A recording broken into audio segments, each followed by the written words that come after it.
শরীফ ওসমান হাদির হত্যাকাণ্ড নিয়ে নতুন রহস্য তৈরি হয়েছে।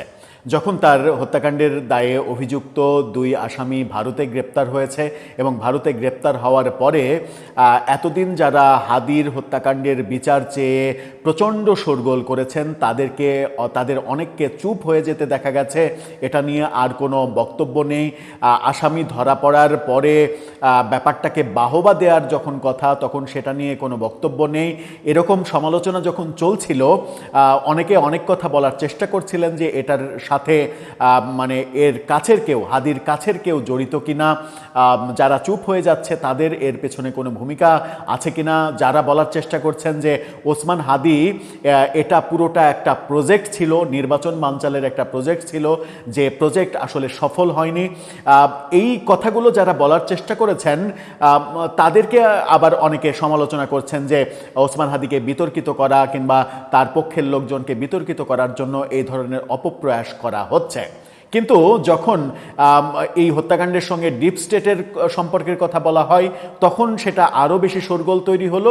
এবং এবার সব থেকে বেশি শোরগোল তৈরি হলো যখন হাদির ভাই, মেজো ভাই, যাকে বিদেশে মানে হাইকমিশনে চাকরি দিয়ে গেছে প্রফেসর ইউনূস সরকার মেটিকুলাস ডিজাইনে, মানে হাইকমিশনে মানে এত বড় একটা চাকরি যাকে ইচ্ছা তাকে দেয়া যায় কিনা সেই প্রশ্ন যখন উঠেছে, তখন এই হাদির ভাই ফেসবুক পোস্টে যে বক্তব্য দিয়েছেন সেটা করে নতুন বিতর্ক তৈরি হয়েছে, নতুন ধোঁয়াশার জাল বিস্তৃত হয়েছে যে ওসমান হাদির মৃত্যুর সঙ্গে তার কাছের মানুষজনই জড়িত কি না। কি লিখলেন হাদির ভাই ফেসবুকে, কেন লিখলেন? যেটা কদিন আগে গত 10ই মার্চ নাহিদ ইসলাম, এনসিপির আহ্বায়ক, তিনি বলেছিলেন ডিপ স্টেটের কথা।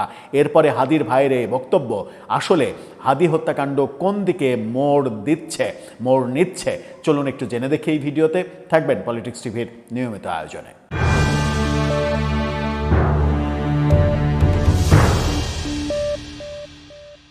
দর্শক, বলছিলাম ওসমান হাদির হত্যাকাণ্ডের সঙ্গে কারা জড়িত সেই ব্যাপারে। তার আগে একটি মানবিক ব্যাপার বলতে চাই। ফুড ফর অল, সবার জন্য খাদ্য, এই কর্মসূচি নিয়ে অসহায় ক্ষুধার্ত মানুষের পাশে রান্না করা খাবার নিয়ে দাঁড়াচ্ছে 5 জন তরুণ।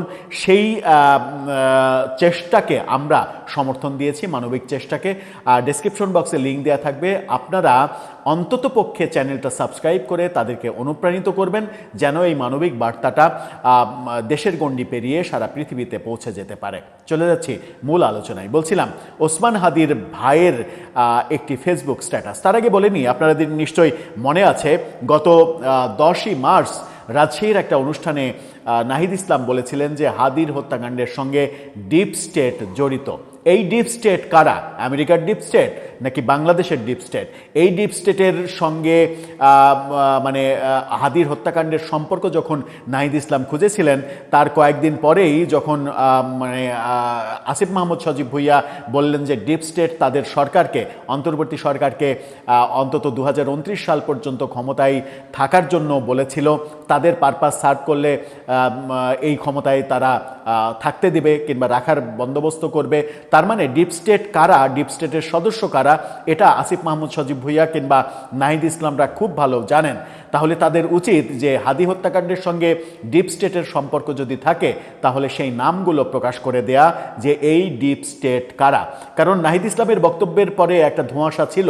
আসিফ মাহমুদ সজীব ভুইয়া যখন বললেন ডিপ স্টেটের সঙ্গে তাদের সম্পর্ক ছিল, সম্পর্ক এই সূত্রে ছিল যে ডিপ স্টেট তাদেরকে অফার করেছিল 29 সাল পর্যন্ত ক্ষমতায় থাকার। সুতরাং তাদের চেনা জানা আছে, কথাবার্তা হয়েছে, দেখা সাক্ষাৎ হয়েছে, সুতরাং তাদের জানার কথা এই ডিপ স্টেট কারা।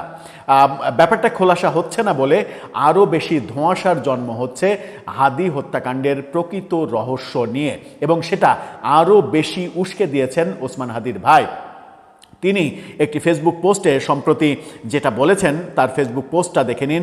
সেখানে বলছেন, ইনকিলাব মঞ্চের ভাইদের কাছে ক্ষমা চেয়ে নিচ্ছি। আমার ভাই ওসমান হাদি হত্যার আগে এবং পরে তার সাথে ঠিক কি কি ঘটেছিল এ নিয়ে আমি বিস্তারিত লিখব। অনেক লেখা ভাইদের বিরুদ্ধে যাবে, এজন্য আমাকে মাফ করবেন। তার মানে ওসমান হাদির হত্যাকাণ্ডের ব্যাপারে তিনি ফেসবুকে লিখবেন, বিস্তারিত লিখবেন, এবং সেই লেখা ইনকিলাব মঞ্চের অনেকের বিরুদ্ধে যাবে, তার জন্য তিনি আগাম মাপ চাইছেন। কি লিখবেন তিনি? কি আছে সেই রহস্য, আগে পরে কি ঘটেছিল, সেই ঘটনার সঙ্গে ইনকিলাব মঞ্চের অনেকের সম্পর্ক কি ছিল, ওসমান হাদির হত্যাকাণ্ডের এই ব্যাপারটা কি তারা অনেক আগে থেকেই জানতেন? এই রহস্যটা নতুন করে যখন হাদির ভাই নিজেই তৈরি করলেন, যাকে নিয়েও বিতর্ক রয়েছে যে হাদির শিশু সন্তানকে তিনি সাথে করে নিয়ে যেতে চেয়েছিলেন এবং হাদির হত্যাকাণ্ডের ফলে তার শিশু কিংবা তার স্ত্রী পুরস্কার পাওয়ার পরিবর্তে তার ভাইকে পুরস্কৃত করা হলো, বিদেশে চাকরি দেওয়া হলো এবং তৎকালীন সরকার থেকে বলা হলো যে তার জীবনের সেফটির অভাব, এই কারণে সেফটি একটা বড় ইস্যু, এই কারণে তাকে বিদেশে চাকরি দেওয়া হয়েছে। তার যদি সেফটির অভাব হয় তাহলে হাদির শিশু সন্তান কিংবা তার স্ত্রী কি নিরাপদ, এই প্রশ্ন ওঠে। তার মানে সব মিলিয়ে হাদির এই হত্যাকাণ্ডের ব্যাপারটা একটা পুরোটা প্যাকেজ কিনা, এই প্যাকেজের সঙ্গে অন্তর্বর্তী সরকারের সম্পর্ক ছিল কিনা, হাদির ভাইয়ের যে বক্তব্য, ফেসবুক স্ট্যাটাস, নতুন স্ট্যাটাস, এবং সেই স্ট্যাটাসে ইনকিলাব মঞ্চের ভাইদের কাছে ক্ষমা চাওয়া যে অনেক লেখাই তাদের বিরুদ্ধে যাবে, এই বক্তব্য নতুন করে বিতর্ক উস্কে দিচ্ছে। তাহলে প্রকৃত ঘটনা কি? এই যে ডিপ স্টেটের কথা নাহিদ ইসলাম বলেছিলেন, এই ডিপ স্টেট কারা? নিশ্চয়ই হাদির ভাই সব কিছু জানেন। যদি সব কিছু জেনেই থাকেন তাহলে আমার মনে হয় যে দেশের বৃহত্তর স্বার্থে এবং হাদির ইমেজের স্বার্থে সেগুলো ফাঁস করে দেওয়া উচিত এবং প্রকৃত অপরাধীরা যেন শাস্তি পান সেই ব্যাপারে তার সহযোগিতা করা উচিত সরকারকে। এবং বর্তমান সরকারেরও উচিত নাহিদ ইসলামকে জিজ্ঞাসাবাদ করা যে এই ডিপ স্টেট কারা, তুমি বলো যে মানে ডিপ স্টেটকে যেহেতু তোমরা চেনো তাহলে তুমি বলো যে এই ডিপ স্টেট কারা, তাদেরকে আমরা শাস্তির মুখোমুখি করি। ওসমান হাদির ভাইকেও জিজ্ঞাসা করা উচিত, আপনি এই ধরনের লেখা কেন লিখলেন, এর পেছনের কারণ কি, তাহলে বলেন, প্রকৃত রহস্য বের হোক। প্রকৃত রহস্য বের না করে এর সঙ্গে ভারত জড়িত, এর সঙ্গে জড়িত, এই কাজ করিয়েছে, শেখ হাসিনা দিল্লিতে বসে থেকে এই কাজ করিয়েছেন, অমুক এই কাজ করিয়েছেন, অমুক এই কাজ করিয়েছেন, এগুলো বাতাসে ছেড়ে দেয়া খুব সহজ, কিন্তু প্রকৃত সত্য বের করে আনা অনেক কঠিন।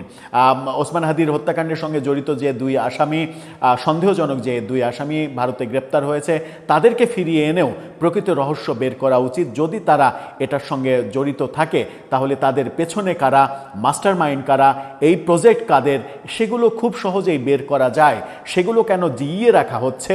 জিইয়ে রেখে কখনো ডিপ স্টেটের কথা, কখনো ফেসবুক স্ট্যাটাসে সব কিছু ফাঁস করে দেব, এরকম কথা, শুধুমাত্র কথাই চিড়ে ভিজানোর যে চেষ্টা, এগুলো কেন করা হচ্ছে সেই প্রশ্ন কিন্তু জাতি সামনে তুলে আনবে। দর্শক, আপনার কাছে কি মনে হয়? রহস্য ক্রমেই ঘনীভূত হচ্ছে, এই রহস্যের শেষ কোথায়? আপনার মতামত জানিয়ে লিখতে পারেন আমাদের কমেন্ট বক্সে।